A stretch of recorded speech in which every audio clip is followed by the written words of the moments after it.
Hello and welcome. It is Sunday morning, 8 o'clock. I got up an hour and a half ago because that's what you do on a Sunday apparently, because I hadn't made any rants. And as I'm taking a shower, watching Danny Sapko, he's talking about the Dario thing, and apparently everyone's talking about the Dario AI thing as I'm watching a few videos on that. And I got a list of rants to do, but as I'm writing the list of rants over the past few weeks, like, oh, that's an interesting topic, they're all old. What does Leslie want? Just a cute cat picture. They're all old now. You know, what Fender's been doing, the Red Shell AI channel controversy, and oh god, what else? NAM A2, we gotta talk about NAM A2. We should talk about the Dario AI thing. But I make one drama industry, this is on my mind video a week. And the world's too fast now. The world's too fast to catch up with all this shit. And this channel shouldn't be a channel where I look into a camera and just say Fender 5 times a week. Look, go to Jonathan Cordy. He's got 60 videos on Fender. And they're all doing well. You want to know this shit. You want the drama. You don't want me to review shit anymore. That's not why you watch. Because those videos people don't watch. You want the drama. You want me to talk about the Dario and AI and the fake AI channels. And you know what? I will. But I will limit this to a video a week on Sundays. Because I have a job to do, which is review gear. And what I really want to do, rather than fucking sit here and make this video, is work on the song that I'm working on with really, really cool gear all coming up. So I'm excited about the music. I want to do that. I don't want to do drama, but this is apparently how the world works. So fuck it, I'll play along. I was also gonna say the sponsor of today's video is 1DO DJ headphones, which apparently have a 9 millisecond latency through their transmitter. So wireless headphones with low latency. I mean, 9 milliseconds, is that enough for guitar?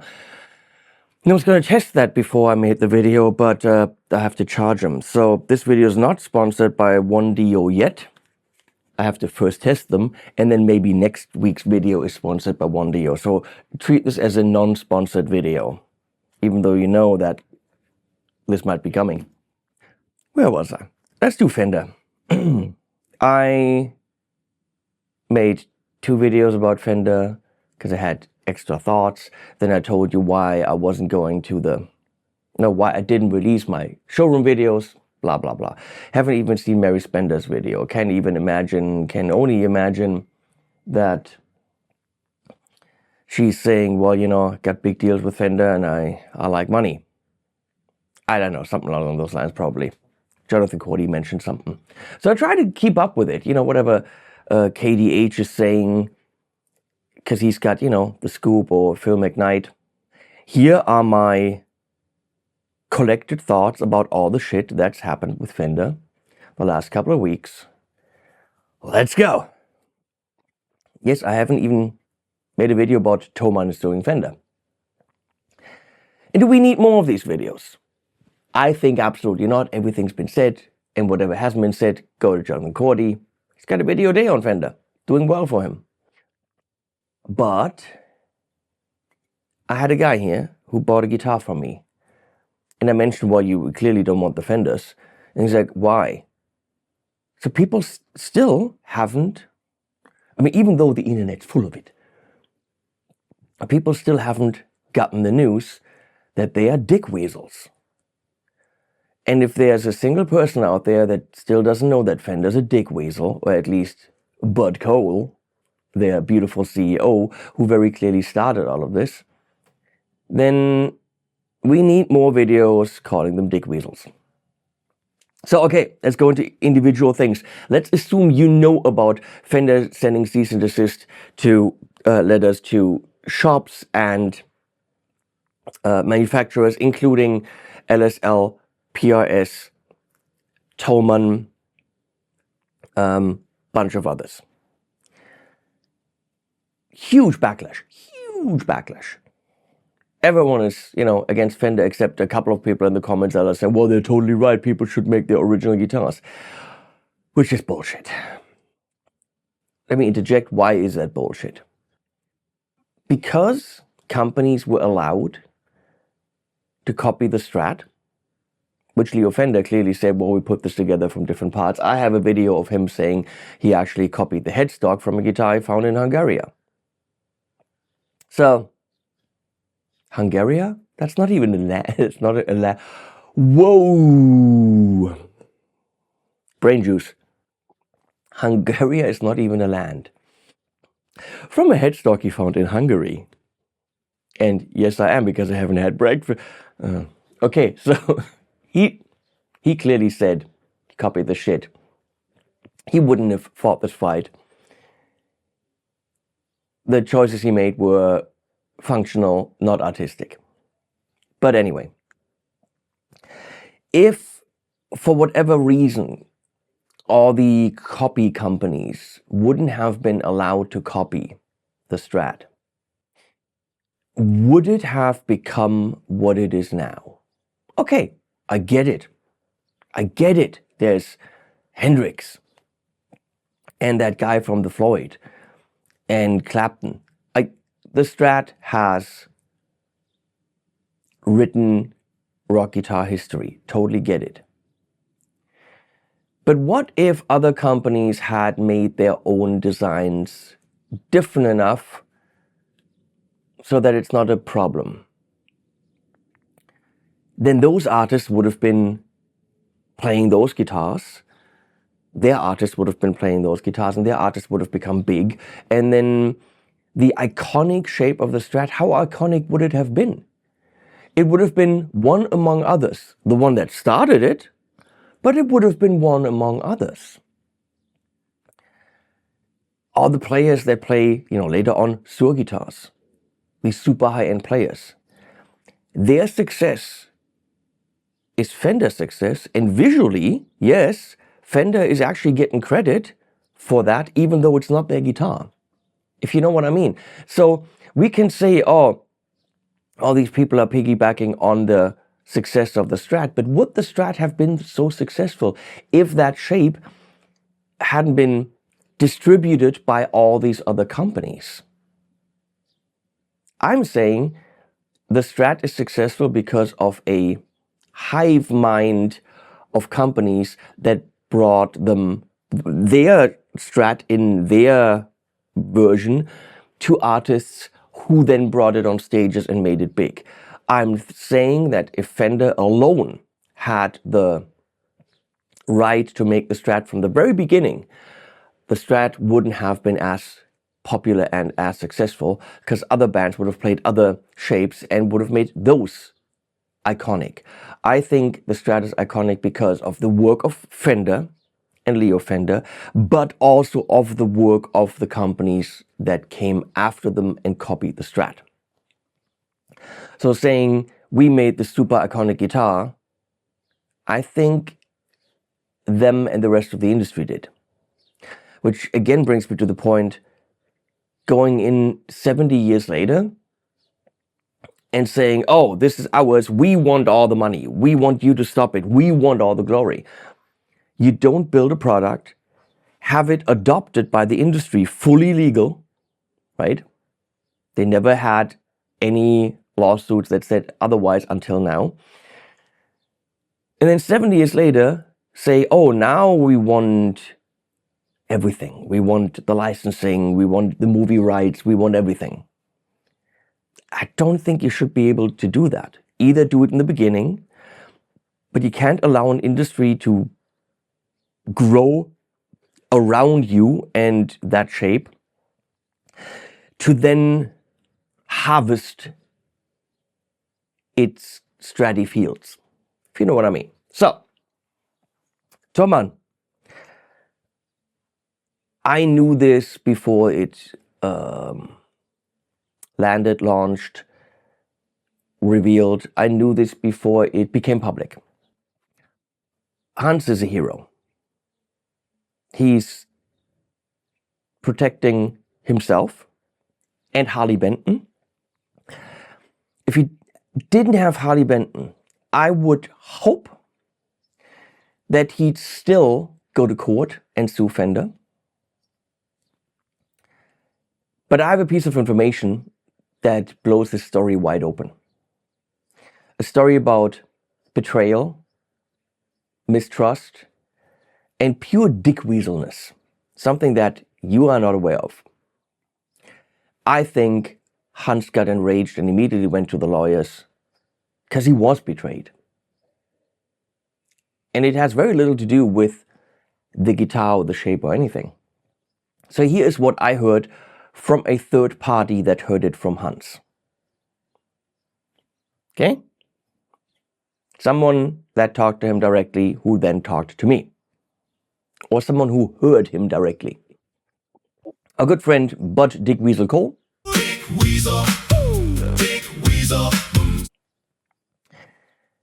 visited Thomann for 2 days. Introduced himself as the new CEO to Hans, his biggest dealer in the world. We can only assume. I think so. Maybe Guitar Center, but I think Hans is up there. Hans makes them tens and tens and tens of millions. Loved the facility, was super impressed. The new shop, which is I've visited, I haven't filmed, but I visited. It's pretty damn impressive, people. So, Bud Cole gets the royal treatment. 2 days, they become friends. They like each other. Bud flies back to the US. The day after he left, the cease and desist letter comes. Now, what kind of a two-faced psychopath do you have to be? What kind of dickweasel do you have to be to look the guy in the eye for 2 days, go to dinner, do the tour, talk about the future purchases, a way forward for Fender and Thomann, knowing full well that you would send a letter to them saying, destroy your inventory. We want the names of all your clients. We are going to sue you if you don't stop this. We are the only Strat company. What kind of a person does that? Why do you schedule that visit when you know the shit is hitting the motherfucking fan with that letter? Assuming the shit wasn't going to hit the motherfucking fan with that letter is ignorance, and he should lose his job because he's a dumbass CEO not thinking that the shit would hit the motherfucking fan. They must have known that the shit was going to hit the motherfucking fan, so why schedule that trip and look him in the eye for 2 days pretending everything's going to be fine? That makes Bud Dick Weasel Cole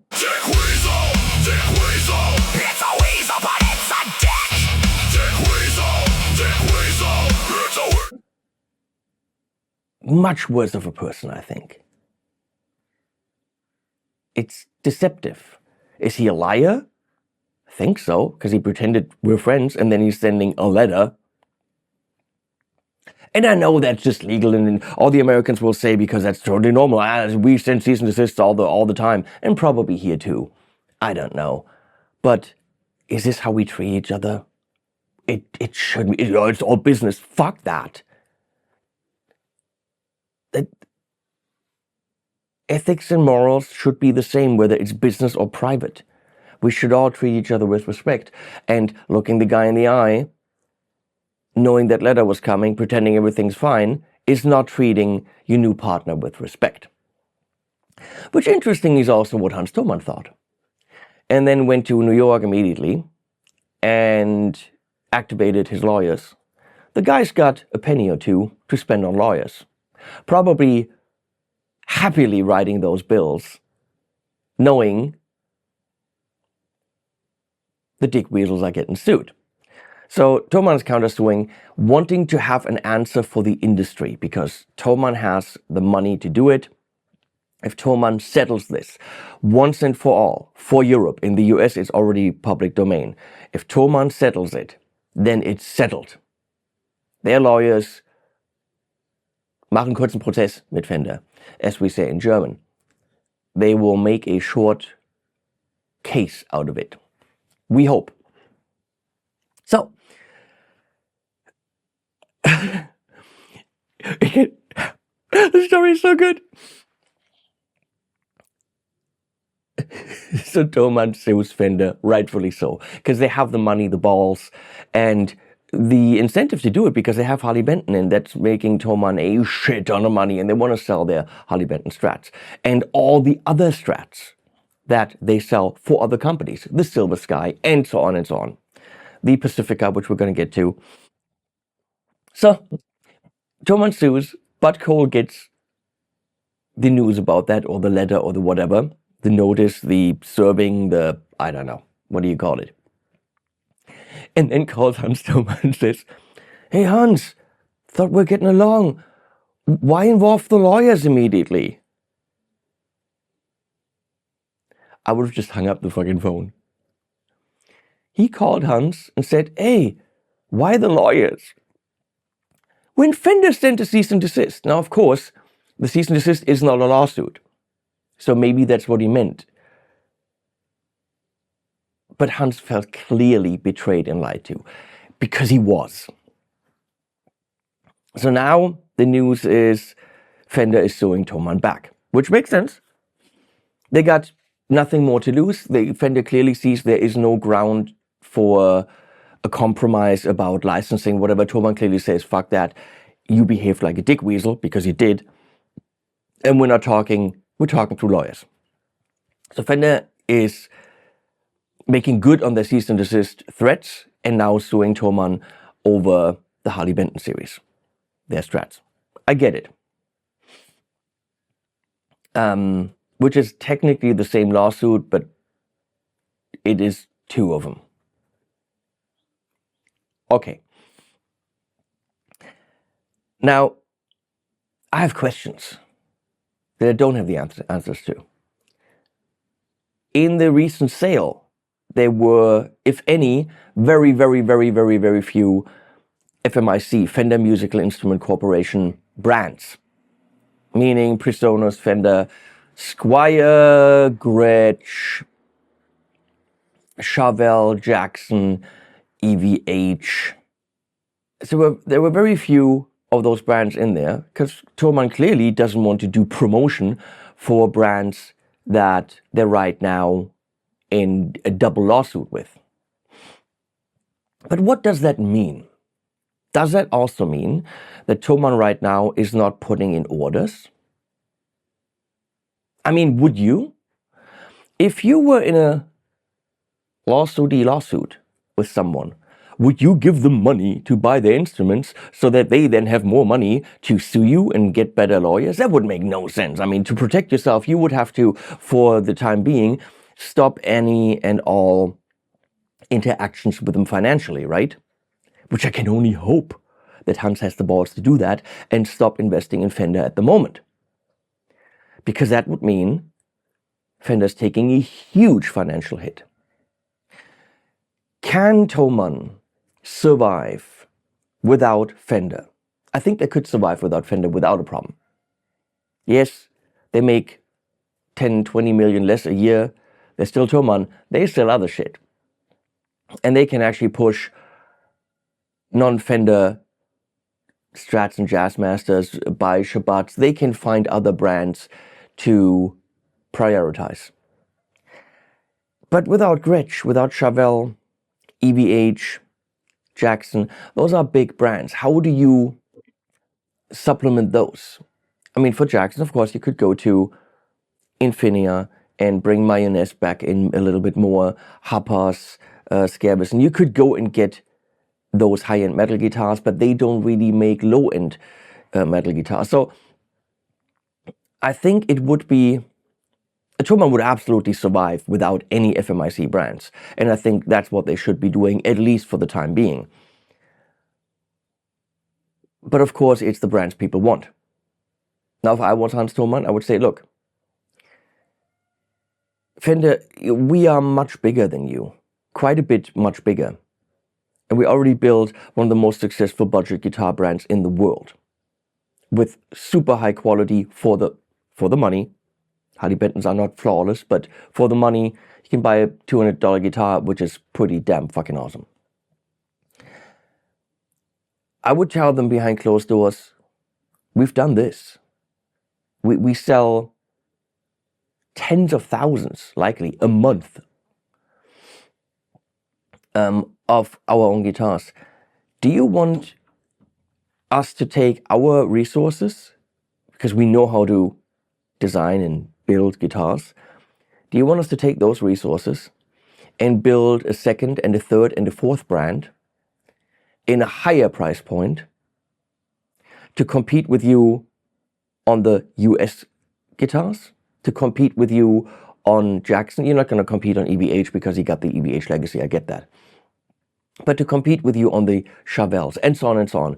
And no, you could never have the legacy of Chavelle or Jackson.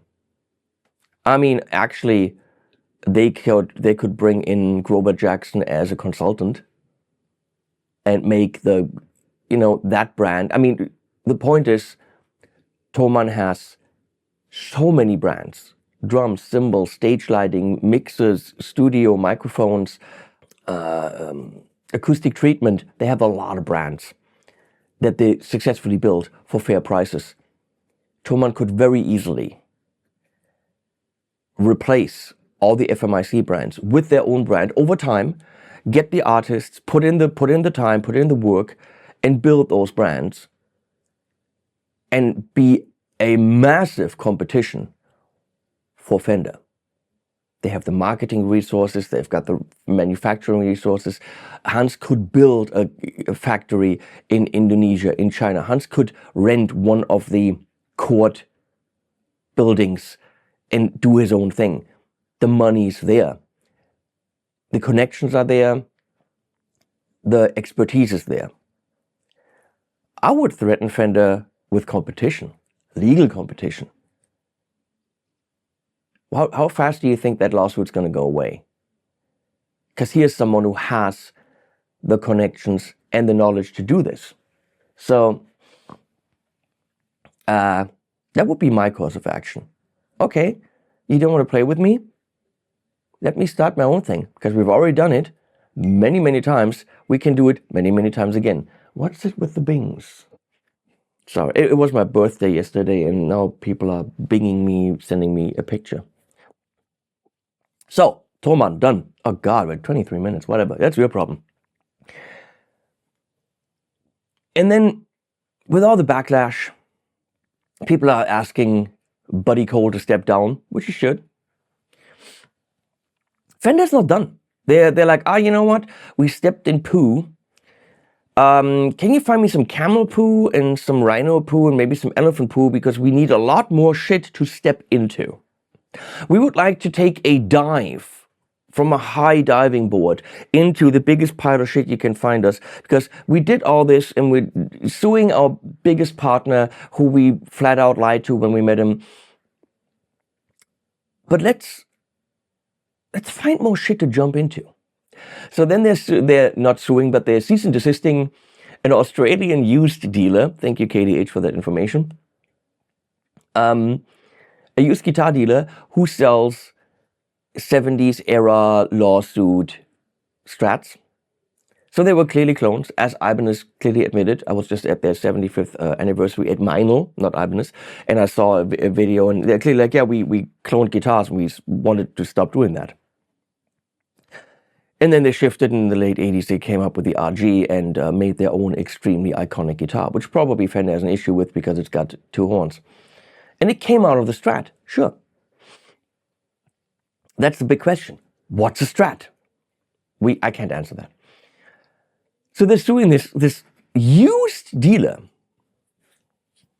God, this is making me so mad. For selling guitars that would confuse the Australian customer because they don't know whether they're buying a Strat or a Fender product or a copy. I mean, all you got to do is read the fucking logo, right? So let's talk about that for a second. First of all, they're suing a used dealer for selling instruments that look too close to the original Strat? Are they suing themselves? Because they are on Reverb. All those guitars. You can buy these guitars on Reverb. But Reverb's owned by the same company who owns Fender. Surfcore, I think they're called. They also own Reverb. Reverb's doing the same thing, therefore confusing the customers. What's a Strat, what's not a Strat? Are they removing all the listings of guitars that are Strats but not Fender? Okay, put your fucking money where your fucking mouth is, you stupid dick weasels in Corona, California.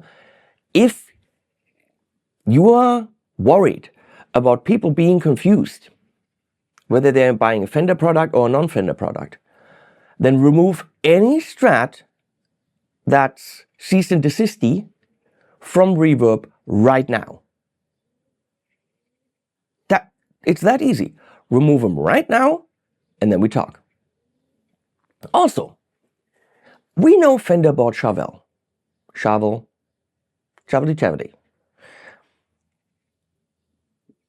Is anyone talking about that? Chavelles are verbatim Strats. They even have the Fender headstock. Let me quickly check that. I think they do. That's the Fender headstock right there.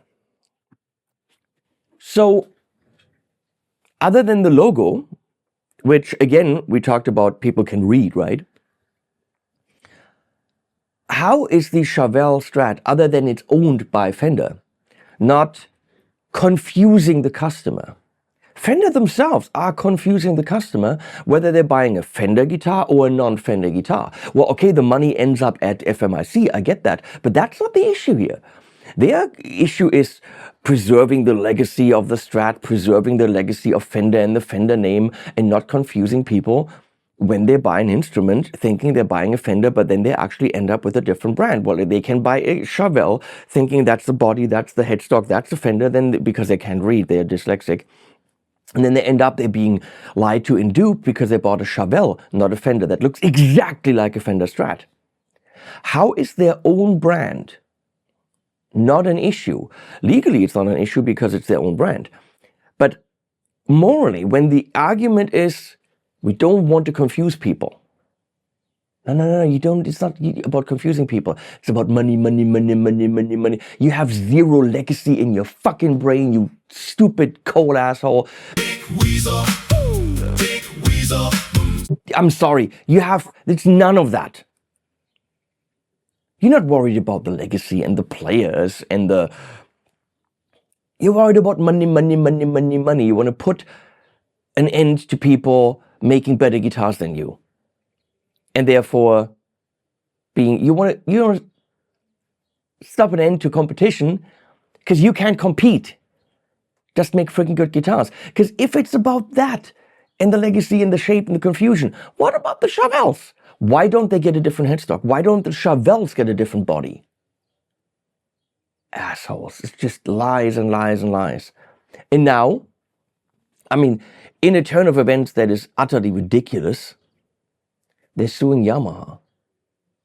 I could just go and get the freaking Pacifica that I got over there if I wanted to. But I, by the way, have the blue Sweetwater limited edition one. If anyone wants that, I got that. PM me for sale. But they're suing Yamaha over the Pacifica, which is clearly, so clearly, not a Strat. It's got an H in it instead of an SSS. The sticky, inny, pluggy thing is on the side. The horns are clearly different. The shape is different. The carve is different. The pickguard is different. It's a double. If they're suing over the Pacifica, they can sue over the RG. That's the point here. Because the shape of the Pacifica is so clearly different that I clearly thought they're not going to touch that. And also, after Thomann, you're going after the world's biggest instrument manufacturer with real lawyers over something you clearly cannot win because the Pacifica is absolutely not a Strat. Has it started because the Strat was there? Sure, double cut and all that. But they changed it and it's their shape. People are saying, do your own shapes. Yamaha did. They didn't want to get into the trouble of the copy. Maybe they did once, now they don't. And they're being sued over the Pacifica? It's utterly ridiculous. So again, Fender suing not suing, cease and desisting a used dealer, sending the cease and desist letter, or is it a lawsuit? I'm not sure whether it's cease and desist or lawsuit to Yamaha. Is just a level of dickweaselry. How can anyone still defend that? They're not right here. They're not going to win. And I truly hope that at least for now, Thomann stopped ordering anything from the people that is suing them that they are suing. If you're in a fight, you don't go buy the guy's wares and sell them and make them more money. Yes, Thomann has 1,500 employees that need to be fed. I understand. They can sell other stuff. They can put their marketing effort somewhere else. And I will say this, sorry Lee, has Andertons the choice to not sell Fender? They're not the size of Thomann, not even remotely. They're a small shop in Guildford. Nice shop. But probably Fender is one of their big things that they sell and feed their employees on. So can they choose not to sell any Fender FMIC products? I don't think Lee has that choice. Hans would have the financial means to do that. So Lee's got to be quiet about that part. Do they have to do promo videos amongst all of this? Because they did. Do they have to make videos where they talk about the new Fender line as if nothing happened? Business as usual? We're staying out of it? I don't know. I think it's always a good idea to stand up for the little guy. All the small builders that are being cease and desisted or sued, which is what Hans Thomann's doing. Hans Thomann's not the little guy. I'm not standing up for him, but there are so many lives affected here that I think some civil courage is needed. And I do think that Andertons, by promoting the new Fender stuff, just business as usual, is lacking a little bit of that civil courage. And I would gladly have a coffee with Lee, as I've had before, talking about that and telling him that into his face. I'm not someone who makes videos or writes comments online. Anything I say, I will say to anyone directly. I'm too old to have grown up in a world where I hide behind a screen name and just, make comments or threats or whatever, and then they don't know who I am. No, my screen names are usually my name. You know where to find me, and whatever I say, and I will also say into your face. Not like the people that say, oh, you're an idiot, and you always say, you write bad shit, but then at NAMM, not a single one of them comes to me and say, by the way, your videos are crap. You should learn how to play. That bend was off. Whatever people say, they should say it to our faces. And that, that's a different topic, but there should be full-on internet licenses, driver's license, whatever. So you can only comment when you have that, and your name has to be your name. People would be so nice on the internet. It would be such a better world for everyone if the anonymity would stop. But what do I know? I'm just some old fart. Okay, I'll edit this now, whatever that means, and throw it up there on the internet. And then I will get to the other topics, the fake AI channels, and I could talk about the Daddario thing. I mean, it's going to come out in 4 weeks when it's not a topic anymore. I cannot be current with what I talk about when I do one video a week. I don't want to jump on the new thing because then I'm going to be a talking head channel that doesn't review shit. I have shit to review. I have captures to do. I have lessons to film. I got shits to do. I will be part of the drama in a very tiny way on Sundays. And that's hopefully how it stays. it gets the clicks, but I do not want to be someone who chases the clicks. And if you want to support that, click on the videos that come out during the week. Go to the channel, start a review, even if it's for a pedal you're not interested in, and just let it run and support my channel so that I don't turn into a talking head dickhead who doesn't do the actual job. Spent over a day working on the song and it's not even done. I got one guitar part recorded, did all the Moog parts. Because that's what I want to review gear. I want to do that job, which is a lot harder and time intensive than just being a talking head into a camera giving you an opinion, which gets the clicks. But again, maybe you could get the other videos some clicks so that I don't turn into the talking head dickhead. Yo, talking dickhead here. I completely forgot another little chapter that just got revealed and just forgot to talk about it. And I thought when I was editing, hey, let's go outside, I'll show you my new house. Well, it's not my new house, but I mean, for 15 years, this was just bare red brick. And finally thought, hey, let's spend 15 grand on getting this all done. But neat, huh? I wanted it to be kind of disappearing into the nature, so I said green, because why not? Where was I? Yeah, the new reveal on LinkedIn, and I don't know if I saw it or Landon saw it. I think I saw it. I don't remember. Fender, I think, rehired an old PR manager. So the head of Fender Global Communications, meaning PR, is now a woman who worked there before, is now back at Fender, if I get this correctly, or got promoted into the role. But her specialty is global communications PR. But PR can mean a lot of things. It can mean, let's do an ad campaign for this thing, whatever. But her specialty is crisis management. Fender realized, oh, we have a PR problem. So let's do some crisis management and hire back as head of PR a woman who is a specialist in crisis management. You can jump into the piles of shit. You can be a dick weasel. Dick weasel. Dick weasel. You can do bad things. And to fix them, you can hire a specialist in crisis management for a lot of money to dig you out of the shit. You could also never step into the shit in the first place. You could also choose to be nice and play along with the industry. You could choose to build better guitars and put your money there. Put your money in specialists, experts. Put your money in better machines, better manufacturing. Put your money in research.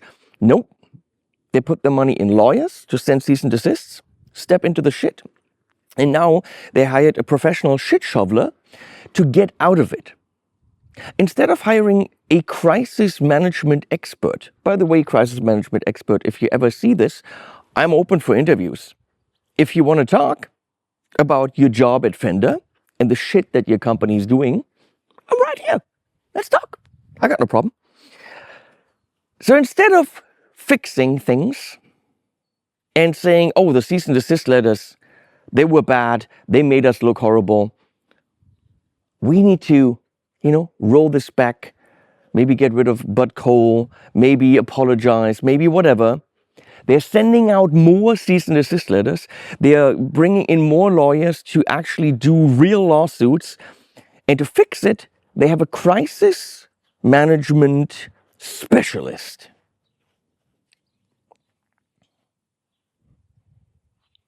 That's big business for you. Private equity owned investment bullshit. Crisis management, my ass. Thanks for watching. Animals at the end.